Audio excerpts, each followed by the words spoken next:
What comes to mind when you think of Thanksgiving? Is it turkey and stuffing or maybe pilgrims? I want to encourage you to think about giving thanks. I came across a very interesting quote recently that I wanted to share with you that got me thinking about this a little bit.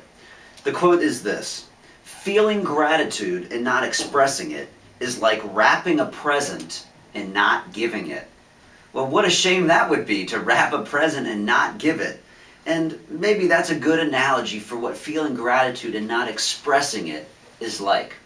Ephesians 5:4 puts it this way: "Nor should there be obscenity, foolish talk, or coarse joking, which are out of place, but rather thanksgiving." That's an interesting contrast.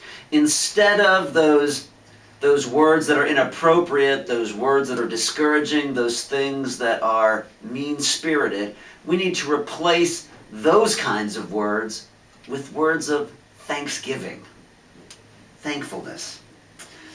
So often what we say depends on what we've rehearsed.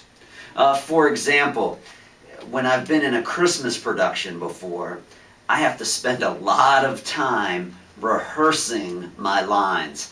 Seems like it was easier to memorize lines when I was a kid, but now it takes a lot of work for me to rehearse those lines, to properly memorize them over and over and over again. And the director likes to intercede early in the process to make sure I don't learn the lines the wrong way. He always has a certain way he wants me to say them, so I've got to rehearse it his way to learn them correctly.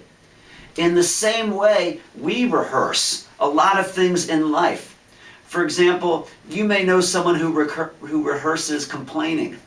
And every time you bump into them, they've got a complaint that they're just ready to share. And apparently they've been practicing it a lot because they say it really well. Sometimes we rehearse things that are negative about ourselves.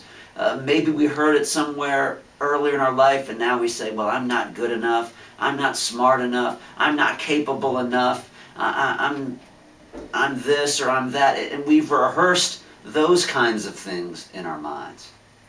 Well, instead of that, we need to rehearse words of thanksgiving. One more example. I had a friend in high school who would wait at the bus stop with us, and he had rehearsed inappropriate language, actually curse words, so often that it seems like he could barely say a sentence without using a curse word. Well, why was that? It's because he had had a lot of practice. He had rehearsed it really well. And the scripture says, how about instead we rehearse words of thankfulness, words of thanksgiving? If you're anything like me, you have a lot to be thankful for. And yes, it's good for us to think grateful thoughts in our minds, but we need to do more than that. We need to actually express them.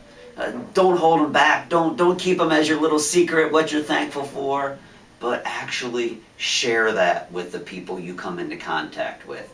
In fact, I have a little challenge for you. Consider saying at least one word of thanks to everyone you have a real conversation with today. Make that a goal, to say an actual word of thanks. Or here's another challenge you could try. See if before this day ends, or maybe you're thinking about this late in the day, maybe tomorrow, see if you can express at least 10 sentiments of thanksgiving before the day's out. See, if you take on one of these challenges, that's going to help you rehearse being thankful.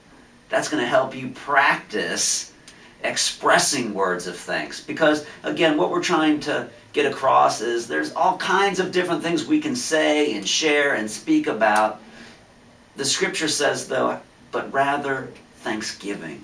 Let's emphasize words of thankfulness. If you really want to shine for the Lord, may your speech be characterized by words of thanks. Remember that, but rather thanksgiving. Happy Thanksgiving.